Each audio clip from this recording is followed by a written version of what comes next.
Today on The Occult Detective, I suppose we need to have a discussion about Neil Gaiman, the so-called Prince of Stories.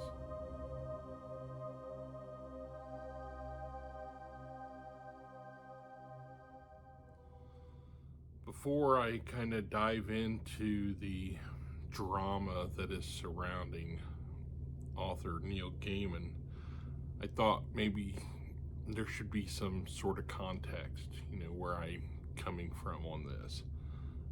I am, or was, a fan. And just to give you an idea, uh,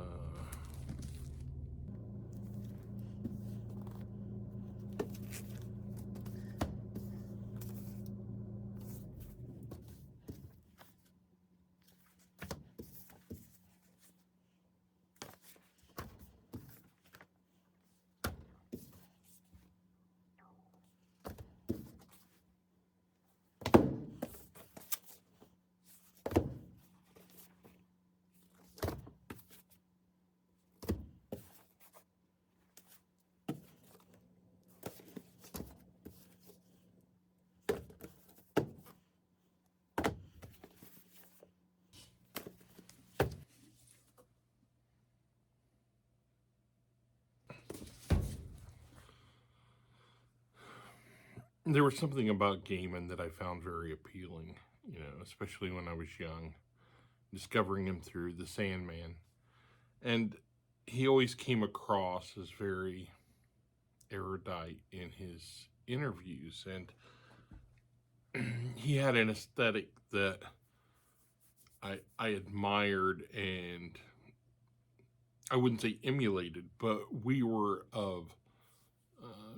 had some similarities. And I remember once in an interview where he talked about going out with some friends with a bottle of wine and candles and entering a graveyard and reading poetry in the rain in this old deserted boneyard.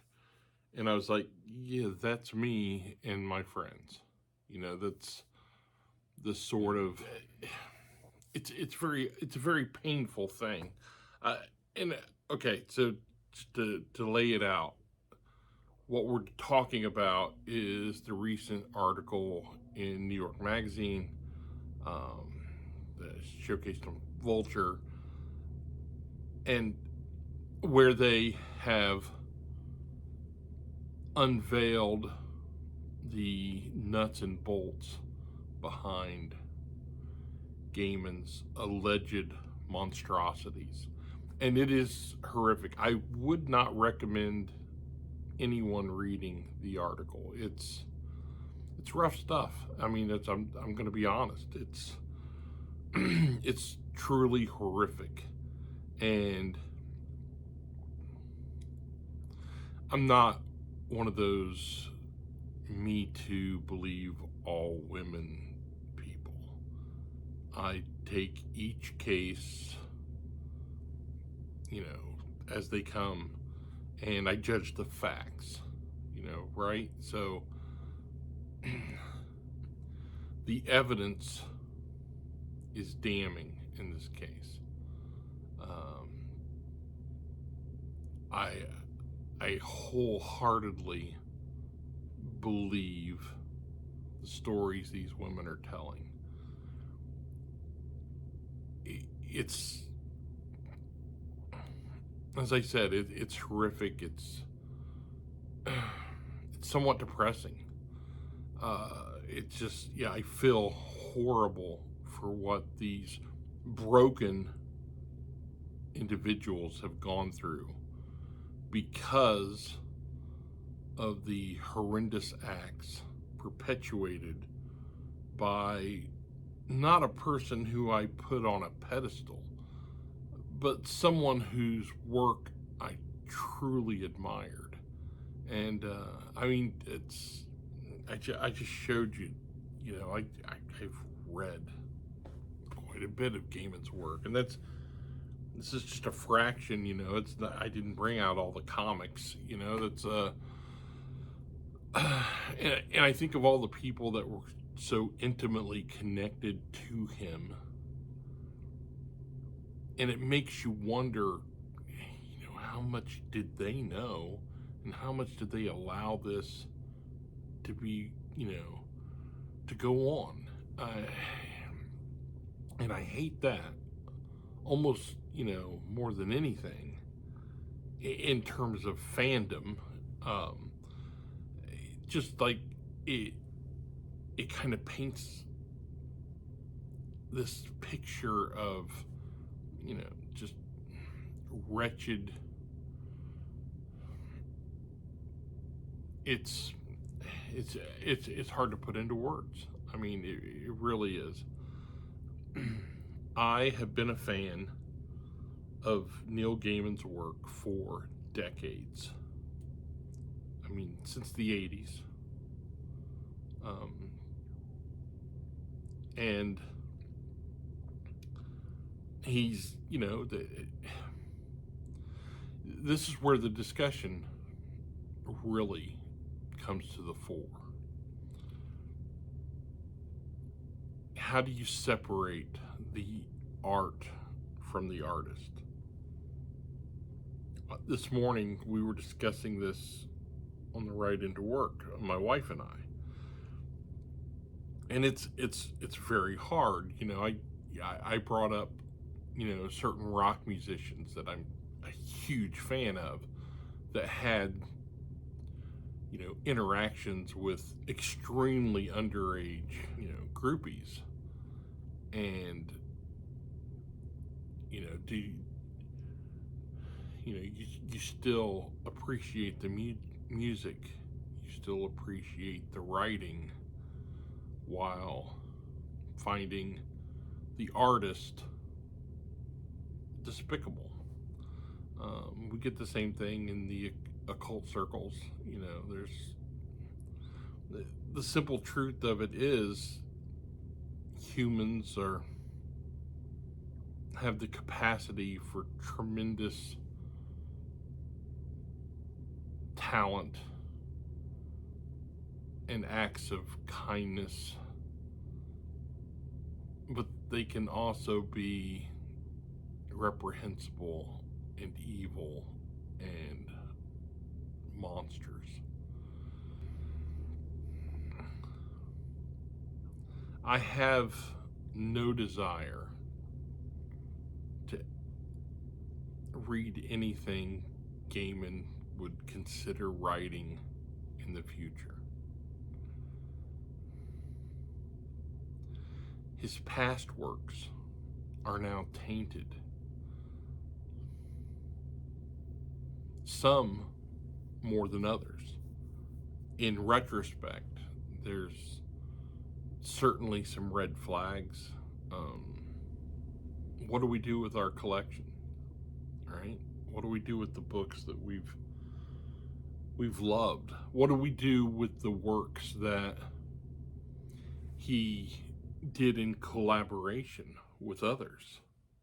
You know, that's where does this sit? You know, where does his legacy stand? And those are the things we have to wrestle with. And I'm not here to tell you what to do, how to think. You're going to have to come to terms with this stuff on your own. But we can talk about it.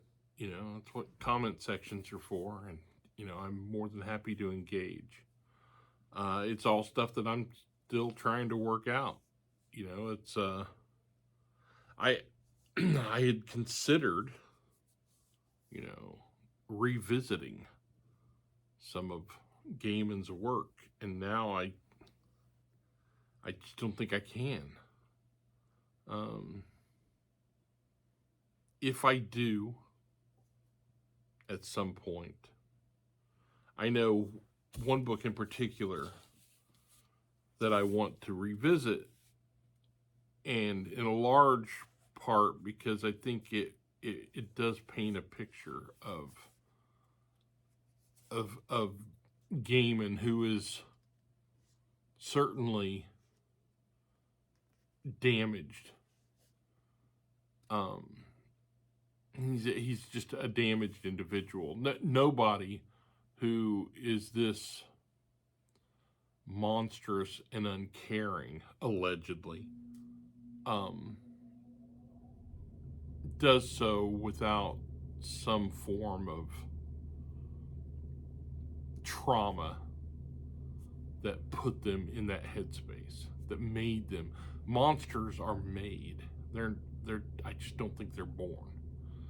And yeah, I think the ocean at the end of the lane may hold some insights into that. I remember being very touched by this, the first time I read it. And if I were to revisit Gaiman, I think this is where I would. Um,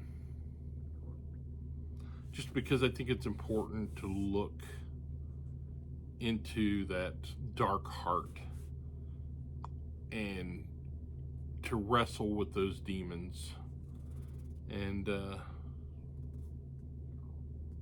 yeah, I mean, Gaiman's legacy is shattered. It's shattered, and very well it should be. I truly hope that his victims find some comfort, some solace, and